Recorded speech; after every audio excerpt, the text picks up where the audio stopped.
welcome. I'm Joyce, and here's what happened this week. A rural corner of Tainan is struggling to pick itself up nearly a month after a magnitude 6.4 earthquake. As John Van Trieste reports, an aging population and the fact that many buildings are old and damaged are slowing recovery efforts. 85-year-old Ms. Huang lived in this house in southern Taiwan for 6 decades. But a month after a serious earthquake, she's unsure if she can stay. With cracks tearing through the walls, the structure's been declared unsafe. Ms. Huang's hired workers to put metal reinforcements in. The question now is which will win out, her desire to stay put and avoid burdening her children and grandchildren, or her fear the temporary fixes will give way.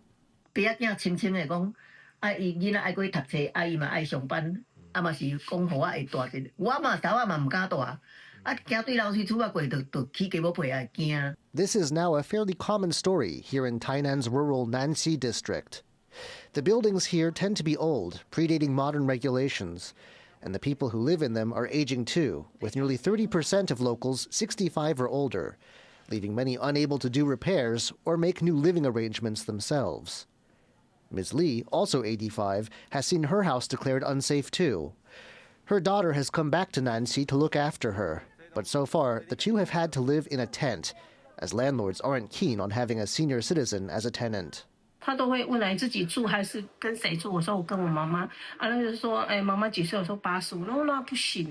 There are some opportunities to get temporary housing. The Tainan city government is working on converting dorms set up for waterworks employees into shelters. 这些不便，我们希望说大家也共同理解哈，因为救灾的公部门或者是灾民本身，大家都是用同理心来做一些妥善的处理。Interest has been limited, though, as a shortage of rooms in good repair means 2 to 3 families may have to share a space. Still, while recovery has been painful, some locals see an opportunity for people to talk about the social problems the area faces. 我也觉得这次地震是我们南西很大的危机，可是也许也是个转机，因为把我们老人化跟农村还有年轻人人口流失这个都一次把事情的问题也都凸显出来。 Meanwhile, the Tainan city government says more help is on the way, and people still suffering from the earthquake will get the assistance they need.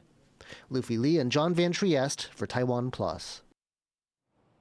U.S. President Donald Trump has threatened tariffs on the world's most advanced semiconductors. The move has begun pushing Taiwanese firms to make adjustments, with computer maker Acer announcing a price hike for their Chinese-made laptops sold in the U.S. Wesley Lewis reports. Taiwan's top business leaders have convened to discuss how to deal with U.S. President Donald Trump's 10% tariffs on Chinese imports. This will affect Taiwanese companies like Acer, a leading computer maker with factories in China. In response to Trump's tariffs, Acer announced a 10% increase in prices for their products made in China and sold in the U.S. But the levies are a concern across the Taiwanese tech industry. 比较伤脑筋的，因为笔电我们在中国大陆的布局很深，而且整个供应链这个不容易移动。 再加上笔电的市场并没有成长。 Tech analysts say higher prices due to Trump's tariffs should be temporary, but it could lead to major shifts in the global tech industry. 接下来呢，如果说美国的贸易伙伴呢，跟美国呢有进行沟通，而且达到川普团队的一个想望的话，可能会引发一定程度的供应链重组。In the 1990s, Taiwan became one of China's biggest sources of foreign direct investment. Now, over 80% of laptops made by Taiwanese companies are built in China.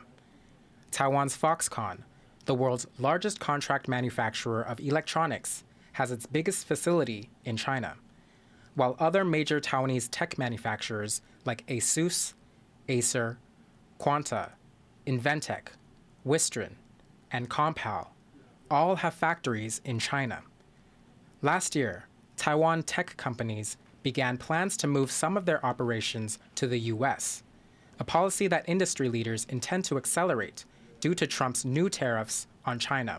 我个人跟我的同事在2月10号回访，同时我们有5家我们在电灯工会算是大型的公司跟着我一起去对德州将来怎么跟台湾更进一步合作有比较深刻的讨论。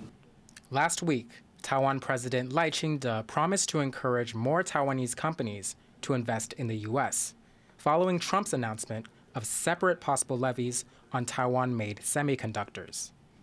Caught in the middle of their president's tariff campaign are U.S. consumers, now forced to deal with paying higher prices for their electronic goods, facing the brunt of an escalating trade war. Hank Xu and Wesley Lewis for TaiwanPlus. Geopolitics and bubble tea are often top of mind when Americans think about Taiwan. But deepening cultural ties between Washington and Taipei are helping diversify Taiwan's image overseas. Leslie Liao went to New York to meet a Taiwanese-American business owner who's breaking conventional perceptions about Taiwan through tea.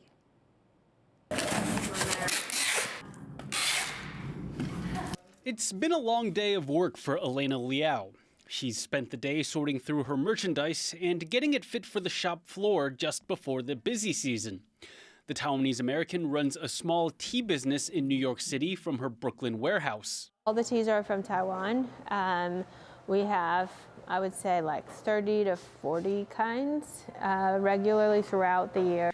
Te Company ships bespoke teas, handmade cookies, and specialty tea cakes all over the United States, with 2 tea houses right in New York. What started out as a side hustle is now a budding beacon of traditional Taiwanese tea. She's entered the market at a time when Taiwan's government has been leveraging the popularity of bubble tea abroad. The sweet tea-based drink with tapioca balls originated in Taiwan in the 1980s and exploded onto the global market. It's now closely associated with Taiwanese culture, attracting attention to the country's innovation and adaptability. Taiwanese diplomats pose for photos with the drink, while President Lai Ching-te has celebrated it on social media. And there are events that celebrate Taiwanese bubble tea overseas as well.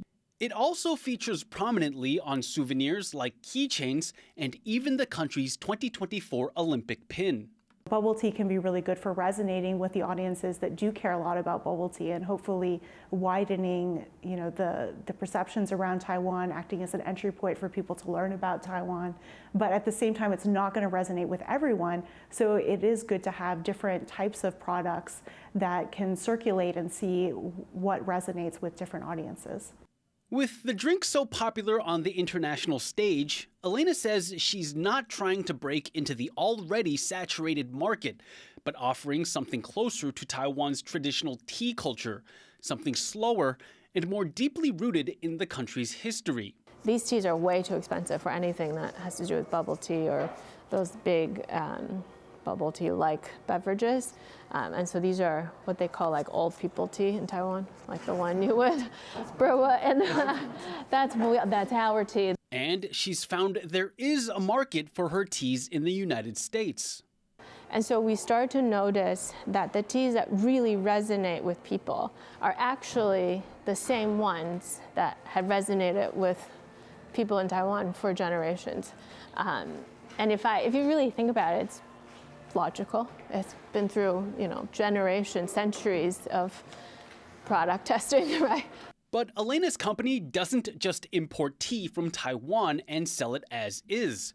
A little creative maneuvering is necessary to market fine Taiwanese teas to American consumers. Te Company acts as a cultural bridge. It imports exquisite Taiwanese teas in loose leaf, but it also innovates and repackages those same teas into formats that are more familiar for American customers, like tea bags.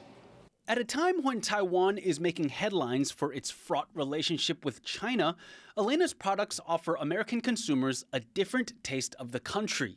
I think it's good for them to read the, whatever news about Taiwan, and then they're like, oh, I know something else about Taiwan, and there is a tea shop, and I had a cookie there, and I know, and a kind of a different sensibility and connection to where I'm from. So that's kind of nice. Showcasing a more nuanced side of Taiwan, one beyond geopolitics and even bubble tea, Elena's brewing stronger and more robust cultural connections between the U.S. and Taiwan, ones that go down like a warm cup of tea. Leon Lian, Laurel Stewart, and Leslie Liao for TaiwanPlus. The World Baseball Classic qualifiers have kicked off in Taipei, drawing huge crowds to the stadium. And as Sandy Chi explains, it's not just the players that are exciting fans.